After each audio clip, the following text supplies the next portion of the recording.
Programme में खुशामदीद। मैं हूं आपका मेज़बान समी इब्राहिम। आइए नजर डालते हैं आज की टॉप स्टोरीज पर। बलोचिस्तान में हुकूमत साजी, अख्तर मेंगल नाराज, कहते हैं इंतखाबात में रियासती इदारों ने बदतरीन धांधली की। कौमी और पंजाब असम्बली के स्पीकर्स मुंतखब और वजारत उज़्मा के लिए MQM नवाज शरीफ की गैर मशरूत हिमायत पर राजी। खैबर पख्तूनख्वा हुकूमत का पहला दिन, नौ मुंतखब रुकने असम्बली फरीदुल्लाह खान कत्ल और डॉक्टर्स का इमरान खान को मजीद आराम का मशवरा।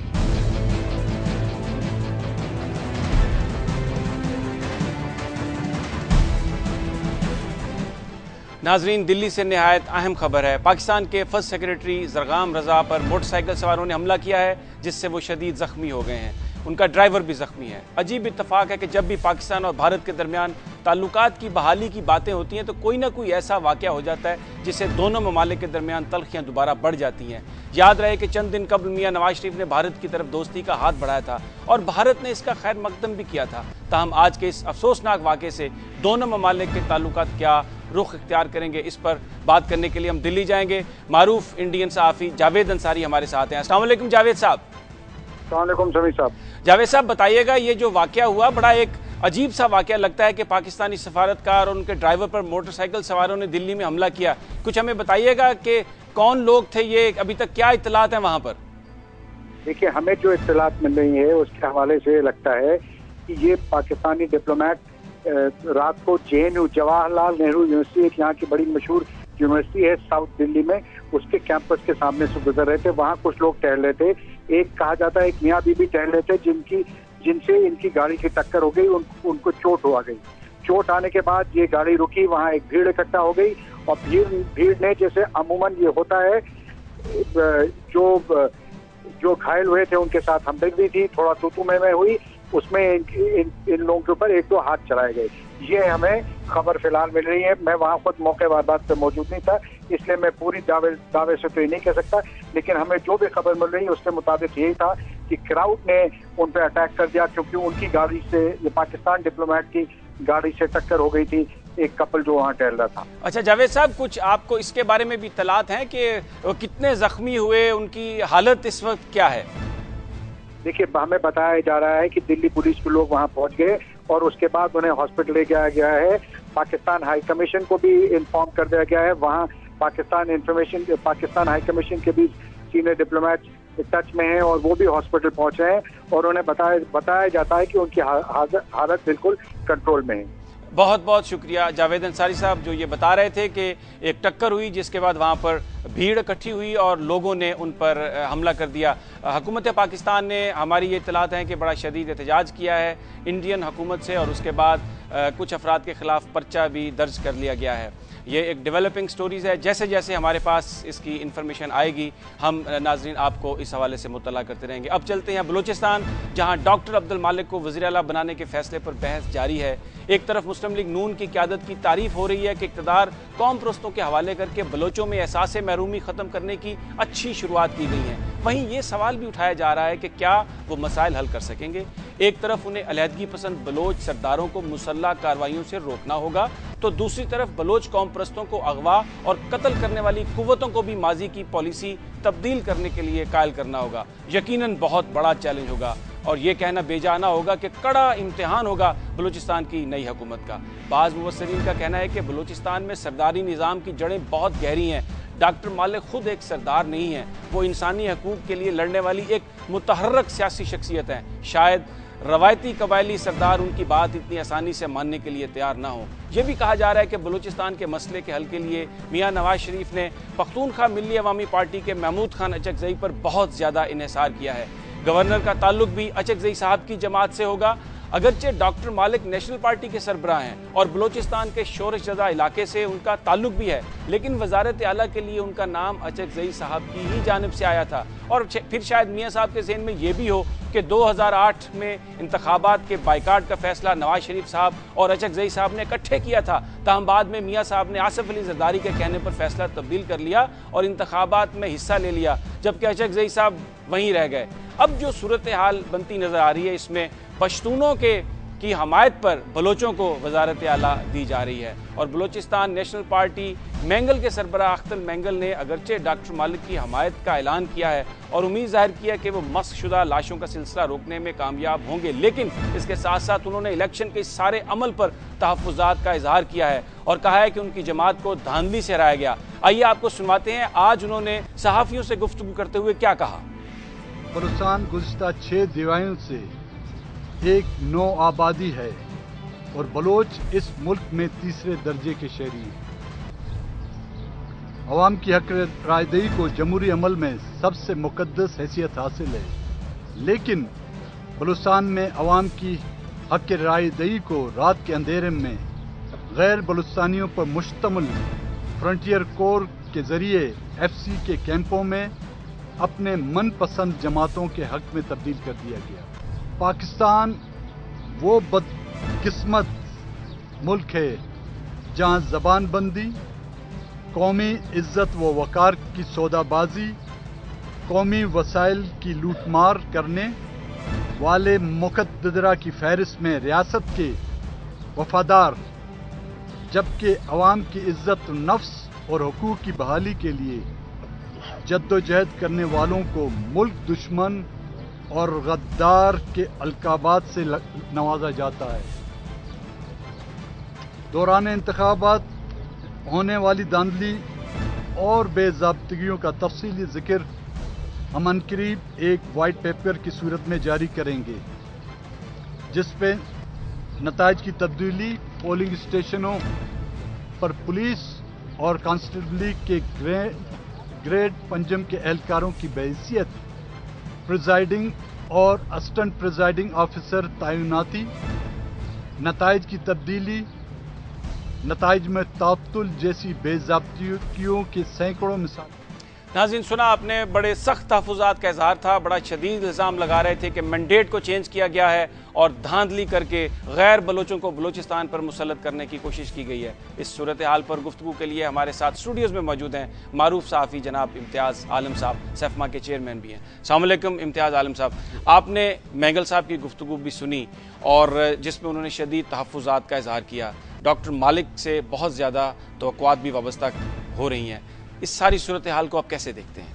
देखिए, ये जो डॉक्टर अख्तर मैंगल की कुछ बातें जायज़ हैं कि जैसे कि उनका रिज़ल्ट लेट किया गया, और मैं समझता हूँ कि इसमें कुछ मुझे लगती है, बू आती है कि उनको ताकि वज़ारत आला की दौड़ में शामिल ना हो पाए, वो भी एक उम्मीदवार थे। दूसरी बात मैं आपको बताऊँ कि मियाँ साहब नवाज शरीफ ने बहुत पहले ये सोच लिया था कि वो बलोच नेशनलिस्ट को चीफ मिनिस्टर बनाएंगे। इसमें उनके करीबी दोस्तों ने बहुत किरदार अदा किया है। उन्होंने बहुत बड़ा रिस्क लिया है अपनी पार्टी के हवाले से, जो बिल्कुल मुत्तहिद थे सब के PMLN की हुकूमत बनाई जाए, या चीफ मिनिस्टर PMLN का हो। मैं समझता हूँ कि 1970 के बाद ये एक बड़ा अहम वाक़या है कि पंजाब, जिसे कि गाली पड़ती थी बलूचिस्तान में कि हमें लूट गए, हम पे जुल्म हो रहा है, हम पे लड़ाई कर रहे हैं, उसी पंजाब का लीडर जो है आज वहाँ पे, मैंने इलेक्शन से पहले भी देखा कि मियाँ साहब की बहुत ज़्यादा सुनवाई थी और उनसे बड़ी उम्मीदें थी।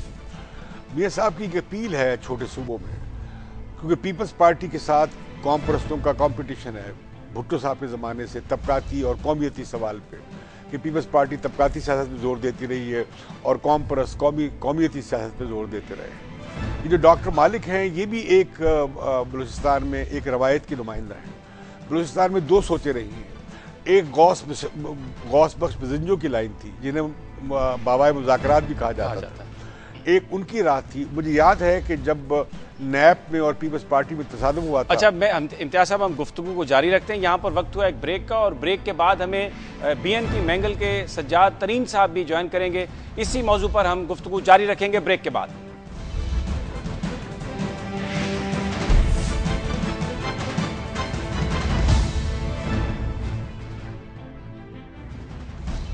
Welcome back. हम गुफ्तगू कर रहे हैं बलूचिस्तान की सूरत हाल की। वहाँ पर अब नई हुकूमत बनने जा रही है और ये इत्तलात हैं कि डॉक्टर मालिक बिला मुकाबला वज़ीर आला मुंतखब हो सकते हैं। हमारे साथ मौजूद हैं इम्तियाज़ आलम साहब और इसके अलावा BNP मैंगल के साजिद तरीन साहब। मैं सवाल करूँगा दोबारा जनाब इम्तियाज़ आलम साहब से। इम्तियाज़ साहब, ये बताइए कि ये जो कौम परस्त हैं, इनका ये बिल्कुल वाज़े अपने मैनिफेस्टो में है, इनका एजेंडा है। ये कहते हैं कि जो बलूचिस्तान के जो मादनियात हैं उन पर बलोचों का पहला हक है।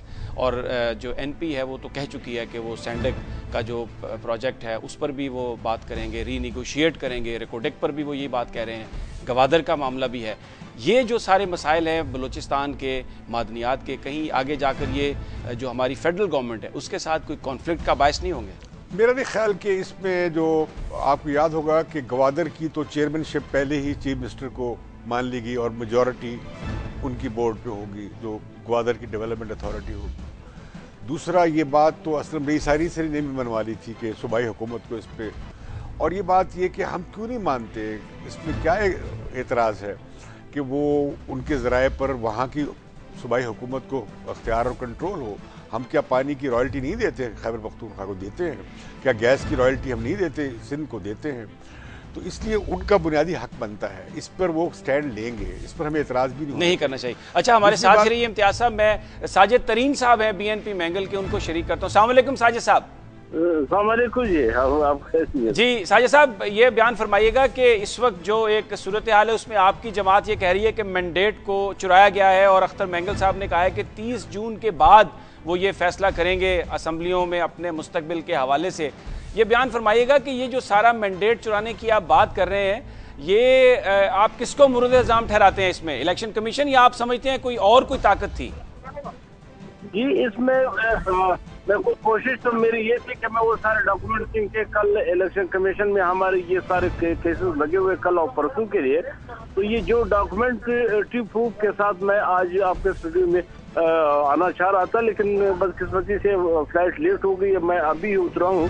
तो ये तमाम चीजें जो है ये हम समझते हैं कि एक बहुत बड़ी बदकिस्मती बलूचिस्तान के आप तस्वीर कर ले, और या इस सारे मुल्क का, कि इस वक्त जो सूरत बन रही थी, ये 2013 की इलेक्शन जो है बहुत अहम इलेक्शन थी हम सब के लिए, क्योंकि एक मरकज में इस वक्त जो गवर्नमेंट मियां नवाज शरीफ साहब की जो बन रही है, तो मियां साहब ने एक चीज में तो कामयाबी हासिल कर ली थी कि उन्होंने कोई गुज़िश्ता 5 सालों में बलूचिस्तान के कॉन्फ्रेंस कोर्टों और हकीकी जो क़यादत है उनके साथ एक अच्छे मरासम और ताल्लुक बनाए थे, और इस बात का बारहा इज़हार करते रहे कि वो बलूचिस्तान की इस नैरवी को ख़त्म करने के लिए अपने तमाम तवानाएं जो है वो सर्व करेंगे। लेकिन बदकिस्मती से हमारे इलेक्शन से पहले फ्री फॉल जिस तरह रिगिंग की गई और उसके बाद जो की गई, वो मैं डॉक्यूमेंट्री प्रूफ के साथ आज आपको दिखा। अच्छा, ये आपकी बातें तरीन साहब, ये बात आपकी दुरुस्त हो सकती है, लेकिन इस वक्त जो बलूचिस्तान में हुकूमत बनने जा रही है वो तो बलोच हैं डॉक्टर मालिक, और उनका भी उसी इलाके से ताल्लुक है जहाँ पे शोरश है, जहाँ के लोग एहसास महरूमी का शिकार हैं। तो आप उनको मौका देंगे या क्यों नहीं देना चाहते? नहीं, बिल्कुल देंगे। हमारे सेंट्रल कमेटी का इजलास आज कल भी था, आज भी जारी रहा। इस तमाम मुलाकात पे हमने गौर किया पार्टी में, और हम डॉक्टर मालिक बलोच को जो एक सियासी वर्कर रहा है, पॉलिटिकल वर्कर है, उसकी गौर में हम इसको भरपूर मौका देना चाह रहे हैं, और हम चाहते हैं कि वो आज जो उन्होंने जो प्रोग्राम दिया, जो बातें कही है उसके साथ ये चले, तो हमारे ये अच्छी कोई बात नहीं। लेकिन एक चीज मैं आपको दिखाना चाह रहा हूँ, जो इलेक्शन वहाँ पे करवाया गया बलूचिस्तान में, ये इससे पहले भी नवाब असलम रेसानी भी बलोच थे। अच्छा, ये बात आपकी दुरुस्त है। चलें, वो तो कल आप इलेक्शन कमीशन में दिखा देंगे।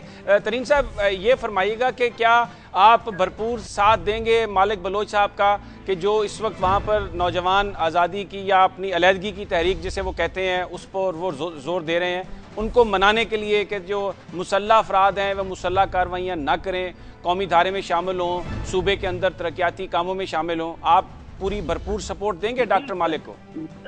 जी, ये बात तो अभी डॉक्टर मालिक साहब खुद जो है वो इस बात को आगे बढ़ाएंगे कि उनको एक मैंडेट मिली है और भी चीफ एग्जीक्यूटिव बनने जा रहा है, और उस तरह पश्तूनख्वा मिली पार्टी के एहतियात के हवाले से तो वो अपने लेवल से बात करेंगे। हम तो यही बदकिस्मती उस पे के लिए तस्वुर कर रहे हैं कि सरदार अताउल्लाह मैंगल यहाँ पे एक ऐसी शख्सियत थी या दूसरी शख्सियत थी जो ये इस सिलसिले में एक बेहतर बात कर सकते थे। तो बदकिस्मती से यहाँ पे इलेक्शन जो है वो इससे पहले ही ऐसे मैनेज किया गया, और वो लॉबीज जो नहीं चाहते कि बलूचिस्तान के मसले का एक पुरअमन सियासी निकल आए, और ये जो 65 साल जो तनाज़ा था उसको खत्म करने के लिए उन्होंने एक सियासी रास्ते को रोक लिया गया। बहुत बहुत शुक्रिया तरीन साहब। तरीन साहब तो कह रहे थे कि ये एक वही रिगिंग की बात कर रहे थे और कह रहे थे कि उस सियासी रास्ते को रोका गया, अगरचे वो मदद करेंगे डॉक्टर मालिक की। ये बयान फरमाइए इम्तियाज साहब कि ये जो सारा सेटअप बनने जा रहा है क्या ये डिलीवर कर पाएगा? मेरा ख्याल है कि 50% मामला तो सियासी तौर पे हल हुआ है इनके आने से। 50% रहता है कि हमारी जो सिक्योरिटी एजेंसीज हैं वो इसकी क्या रवैया अख्तियार करती हैं। मेरा ख्याल है कि सीज फायर का ऐलान करना चाहिए। जो कार्रवाई एफसी करती है या और लोग करते हैं वो बंद होनी चाहिए, इसका क्लियर ऐलान करना चाहिए। और फौज को भी पॉलिसी वहाँ पे अपनी उस पर असर नौ गौर करना चाहिए। अमन को एक चांस अगर देना है बलूचिस्तान में तो ये लोगों को मदद मिलेगी बात करने में। दूसरी बात मैं कहूँ कि अब ये जो लोग नौजवान हैं वो सरदारों के असर में नहीं है, सरदारों की मिलिशियाज हैं, लेकिन उनके सरकारी मिलिशियाज। अच्छा, एक जो अहम बात लेकिन मैं आपको बताऊं कि ये जो अब जो ये एजेंडा सेट कर रहे हैं बाहर से बैठकर बैंगल साहब, वो एक दबाव होगा इस हुकूमत पे बाहर से। अब आप देख रहे हैं उनकी जो 6 डिमांड्स हैं, लेकिन मैं समझता हूं कि डॉक्टर मालिक की बहुत इज्जत है। नौजवान जो खास तौर पर जो नौजवान हैं जो अब आज़ाद हो गए हैं सरदारों से, वो उनसे वो बात कर सकते हैं, उनके क्रेडेंशियल्स हैं, उन्होंने उनके साथ काम किया है, वो यूथ मूवमेंट में रहे हैं, वो BSO में रहे हैं, वो बलोच मूवमेंट में रहे हैं, तो उनकी और बड़े साफ सुथरे रहे हैं। तो मैं समझता हूँ कि ये जो मियां नवाज शरीफ ने जो फैसला किया इसके बड़े असरात बनेंगे। एक तो पंजाब के हवाले से तासुर बदलेगा। आपने देखा नहीं अचकज़ई साहब ने क्या किया, हमारा कोई शिकवा नहीं रहा। ये बहुत बड़ा बयान है। अचकज़ई साहब को मैंने लाहौर बुलाया था 3-4 साल पहले कि आप आइए। कुछ लोग तो ये कहते हैं कि ये जो मियां साहब ने 2008 में जो इंतखाबात में जाने का फैसला किया था उसमें जो शिकवा था वो दूर किया अचकज़ई साहब। मैं समझता हूँ कि उनका भी, अब नेशनल पार्टी ने भी रिजाइन किया था। मैंने बड़ी कोशिश की थी हासिल बजंजो को, डॉक्टर मालिक को कहा कि आप जाओ इलेक्शन में, लेकिन डॉक्टर हाई नहीं माने थे। अब डॉक्टर हाई ने भी इलेक्शन में हिस्सा लिया, वो हार गए हैं। मैं आपको बताना चाहता हूँ कि इनकी शिकायत ठीक नहीं है।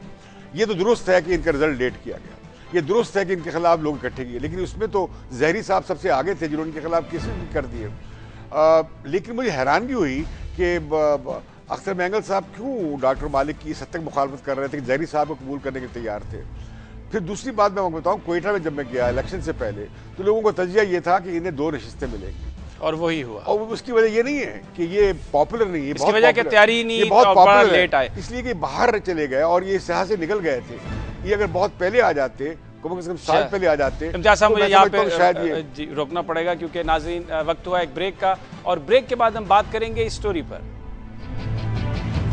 कौमी और पंजाब असम्बली के स्पीकर्स मुंतखब और वजारत उज़्मा के लिए MQM नवाज शरीफ की गैर मशरूत हिमायत पर राजी।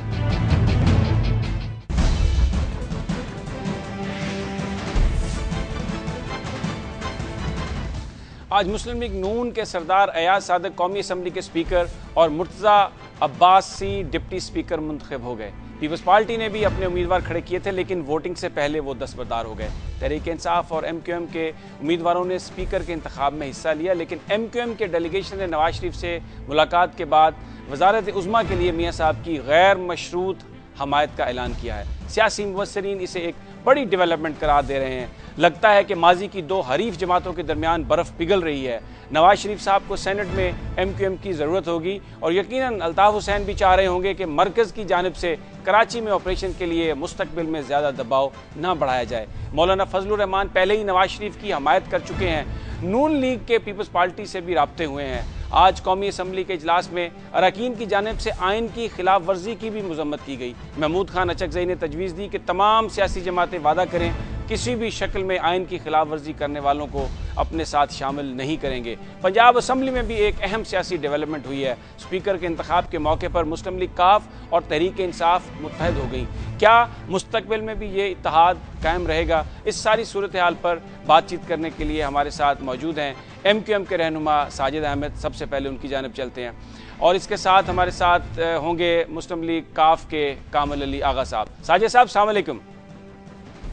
साजिद साहब, बड़ी अहम डेवलपमेंट करार दे रहे हैं सियासी मुबस्सरीन इसे कि आप नवाज शरीफ साहब की गैर मशरूत हमायत कर रहे हैं जब वज़ीर आज़म का इंतखाब होगा, जब उन्हें एतमाद का वोट लेना होगा, ये बयान फरमाइएगा कि ये दुरुस्त समझा जा रहा है कि माजी की जो दोनों हरीफ जमातें हैं अब उनके दरमियान बर्फ़ पिघल रही है और आगे चलकर कोई एक ऐसी शक्ल भी निकल आ सकती है जिसमें दोनों जमातें एक दूसरे के साथ ताउन करें?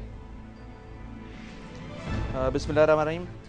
आज जिस तरह स्पीकर और डिप्टी स्पीकर का इलेक्शन हुआ था और अयाज सादिक साहब और मुर्तज़ा जावेद अब्बासी साहब माशाल्लाह जीते हैं, एमकेएम ने अपने कैंडिडेट खड़े किए थे, ये हमारा जमहूरी हक़ था।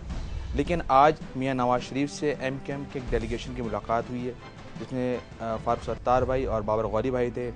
उस मुलाकात के बाद और राब्ता कमेटी पाकिस्तान लंदन उनके साथ मीटिंग के बाद बाकायदा तौर पर भी तय किया गया कि अब हम नवाज शरीफ साहब को पाकिस्तान के वसीतर मफाद में उनका हम साथ देंगे और हम ये चाहते हैं कि वो भी मुतफ़क्का तौर पर वज़ीर आज़म आएँ जिस तरह यूसुफ रज़ा गिलानी आए थे।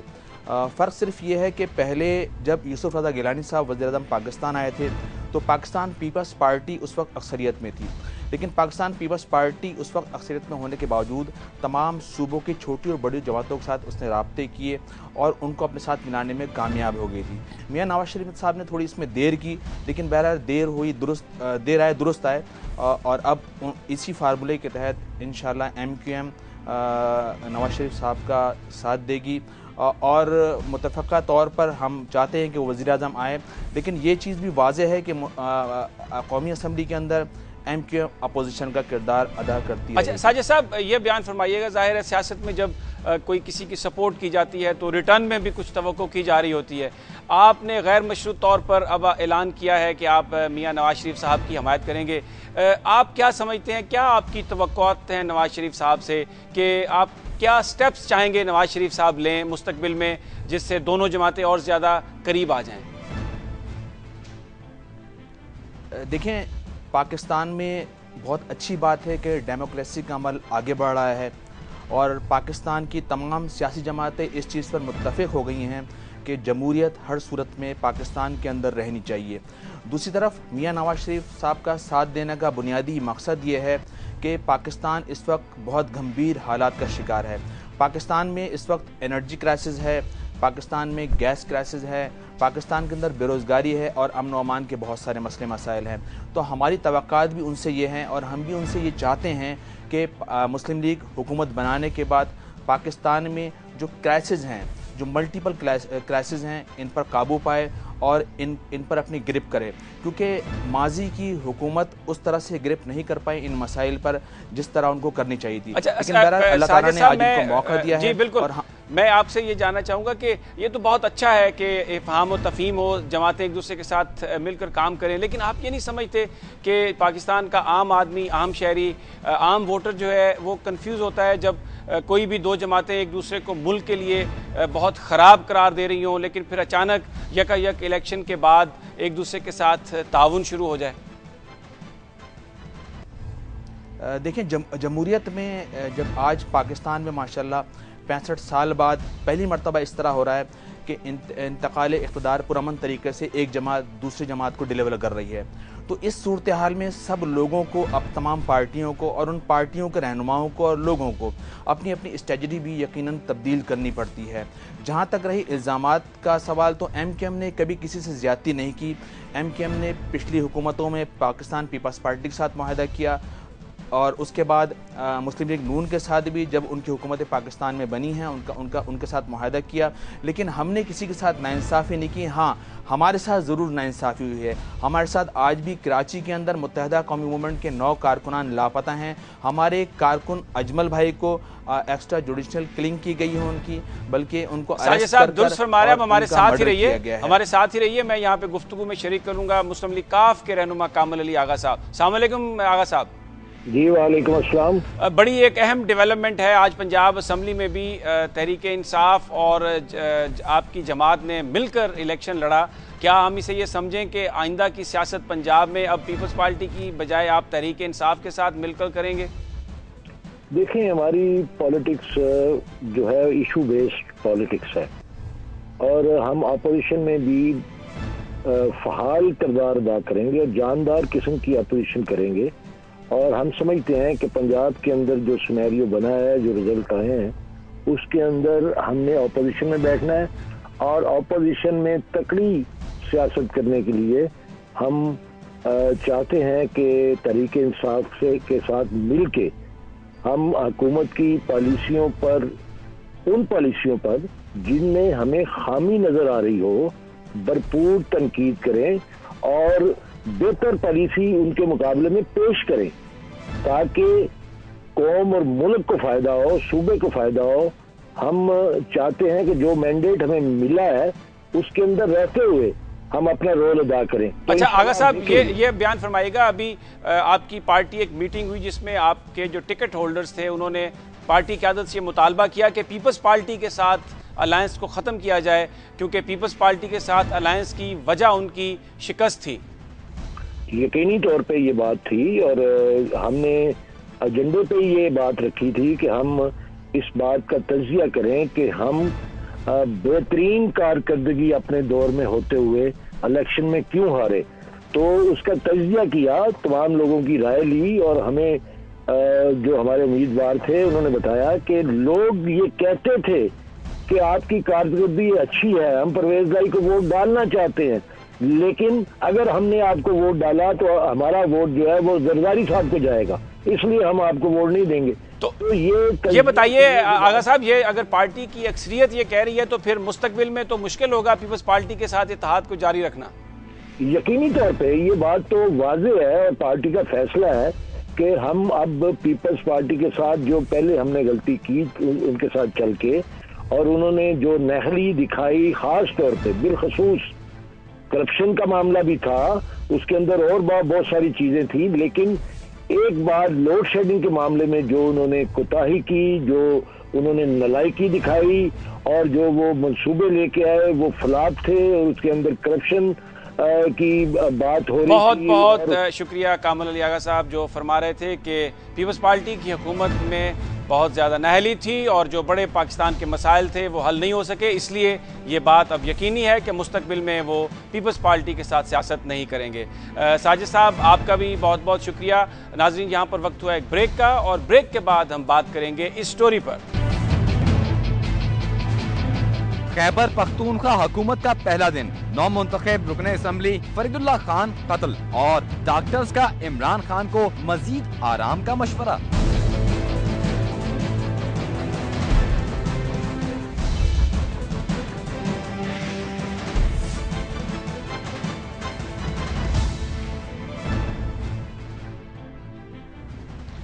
आज खैबर पख्तूनख्वा में तहरीक इंसाफ की हुकूमत का पहला दिन था। वज़ीर आला की क़यादत में कई अहम इजलास हुए। बताया जा रहा है कि speaker KPK assembly Asad Qaiser गुज़श्ता रोज़ अपने आबाई इलाके सवाबी में थे। वहाँ ये शिकायत की गई कि सुई गैस का अमला नए कनेक्शन के लिए रिश्वत मांग रहा है। तो जनाब असद कैसर ने फ़ौरन GM नॉर्दर्न गैस से बात की, जिस पर रिश्वत लेने वाले अमले को फौरी तौर पर मुअत्तल कर दिया गया। अच्छी शुरुआत थी, लेकिन शाम को खबर आई कि हंगू में नौमुंतखब रुकन सूबाई असम्बली फरीद खान को कत्ल कर दिया गया है, जिसके बाद हंगू शहर में हंगामे फूट पड़े। मुश्तइल मुजाहिरीन ने दुकानों को आग लगा दी। इस वक्त भी सूरत हाल नहायत कशीदा बताई जा रही है। PTI के सरबराह इमरान खान ने भी इस वाक़े के बाद KPK के वज़ीर आला परवेज़ खटक से बात की। उम्मीद की जा रही थी कि सूबे में नई हुकूमत के आने से अमन अमान की सूरत हाल कदरे बेहतर हो जाएगी, लेकिन हंगू के रुकने असम्बली का कत्ल इस बात की गमाजी करता है कि सूबे में अमन का क़याम कितना मुश्किल और कठिन है। तहरीक इंसाफ की सूबाई हुकूमत को इक़्तिदार के पहले दिन ही नहायत मुश्किल सूरत हाल का सामना करना पड़ा है। और इस सारी सूरत हाल पर बात करने के लिए हम चलेंगे पेशावर, जहाँ पर PTI के तर्जुमान भी हमारे साथ मौजूद होंगे और हमारे नुमाइंदे सफ़ीरुल्लाह भी। मैं पहले बात करता हूँ सफ़ीरुल्लाह से। अस्सलाम वालेकुम सफ़ीरुल्लाह। वालेकुम अस्सलाम सनी साहब। सफ़ीरुल्लाह ये बताइए कि धमाके में फरीद खान तो हलाक हो गए, उनके भाई भी बताया जा रहा है ज़ख्मी थे, वो भी इधर हॉस्पिटल में लाए गए। क्या ज़ख्मियों की सूरत हाल है? जी बिल्कुल, ये इनके भाई है शाहनवाज, ये लेडी रीडिंग अस्पताल में इस वक्त ज़ेरे इलाज हैं। डॉक्टरों का तो ये कहना है कि वो सेफ एंड साउंड हैं। जख्म तो उनको हैं, काफ़ी हैं, लेकिन ट्रीटमेंट उनकी जारी है। तो अल्लाह के फजल से कुछ सफ़ीरुल्लाह कुछ बताया कि कौन लोग थे हमलावर, को आइडेंटिफाई कर सके? जी सनी साहब, अभी ये इतलात आ रही है कि जो कमांडर इसमें मुलविस था जिसने ये हमला किया है वो अभी अरेस्ट हुआ है। पुलिस ने उसको अरेस्ट किया है। क्लाशनकोव भी उससे बरामद हुई है और मोटरसाइकिल भी जो इस वारदात में इस्तेमाल हुई है वो भी इसमें इस्तेमाल जो हुई थी वो भी रिकवर हो गई उससे। और ये तालिबान कमांडर बताया जा रहा है जिसको अरेस्ट किया गया है। बहरहाल अभी तहकीकात जो होगी सामने आएंगी, उससे पता चलेगा कि आया ये जिस पे हाथ डाला गया, जिसको अरेस्ट किया गया, ये है भी सही मुलजिम है, उसने वारदात में ये आया, ये मुलविस रहा है या नहीं, उसको खानापुरी के लिए उसको जेर हिरासत रखा गया है। तो ये वक्त के साथ ये अब हालात वाजे हो जाएंगे। अलबत्ता ये कि सीएम ने, वज़ीर आला ने आज अहकाम जारी कर दिए हैं, तहकीकात का हुक्म दे दिया है। ठीक है सफीरुल्लाह, ठीक है। हम इस वक्त बात करेंगे शौकत यूसुफजई हैं पीटीआई के तर्जुमान। अस्सलाम वालेकुम यूसुफजई साहब। यूसुफजई साहब, आपको मेरी आवाज आ रही है? बिल्कुल आ रही है जी। यूसुफजई साहब, ये बताइएगा, कंफर्म करेंगे आपके जो मुल्जमान हैं उनको गिरफ्तार कर लिया गया है जिन्होंने फरीद खान को कत्ल किया? जी, हमने तो पुलिस को ऑर्डर दिया था उसी वक्त जब ये इत्तला आई कि फरीद खान पे फायरिंग हुई है और वो शहीद हुए हैं, तो उसी वक्त हमने ऑर्डर कर दिया था पुलिस को कि फौरन जैसा भी पॉसिबल हो, जितना जल्द मुमकिन हो सके गिरफ्तार किया जाए। अच्छा, आप शौकत यूसुफजई साहब हमारे साथ ही रहिए। हंगू से हमें हमारे नुमाइंदे ने ज्वाइन किया। अस्सलाम वालेकुम जी। उमर फारूक साहब, अस्सलाम वालेकुम। जी हेलो उमर फारूक साहब, आपको मेरी आवाज आ रही है? जी बिल्कुल आ रही है। उमर फारूक साहब, ये बताइएगा इस वक्त हंगू में क्या सूरत हाल है, और ये भी बताइएगा कि क्या वो जो कमांडर जिस पर कत्ल का इल्जाम है उसको गिरफ्तार कर लिया पुलिस ने? हाँ जी बिल्कुल, आपसे कुछ देर कबल एसएचओ हंगू से मेरी बात हुई है। एसएचओ हंगू अजमत बंगश के मुताबिक वारदात में मुलविस एक अहम शिदत पसंद कमांडर मुफ्ती हामिद को गिरफ्तार कर लिया गया है। इसके साथ साथ इसके जो वारदात में उसकी मोटरसाइकिल इस्तेमाल की गई है वो मोटरसाइकिल भी बरामद की गई है और इसके साथ एक कलाशनकोफ भी बरामद किया गया है जी। अच्छा, और इस वक्त शहर की क्या सूरत हाल है? अमन हो गया या अभी भी बलवे हंगामे हैं वहां पर? देखिए जी, इस वक्त ये भी इतलात है कि जो मुफ्ती हामिद है उसके घर को भी नजरियातिश कर दिया गया है। आज तकरीबन वाक़े के बाद तकरीबन जमीयत तलबा इस्लाम और अगजी एजेंसी के सदर मौलाना आदिल के घर को भी नजरियातिश कर दिया गया है और उस मौलाना आदिल के एक चचा को भी मार दिया गया है। इस वक्त मेरी जो जराए हैं उसके मुताबिक वहाँ बाईपास रोड पर 2 अफराद की कत्लशुदा लाशें जो है वहाँ पर पड़ी है। ताहम जो पुलिस है वहाँ पर, मकामी पुलिस वहाँ पर नहीं जा सकती क्योंकि वहाँ पर जो लोग हैं, यहाँ से ज्यादातर मुश्तइल लोग हैं, उधर उन लोगों ने धरना दिया। बहुत शुक्रिया उमर फारूक, बहुत शुक्रिया।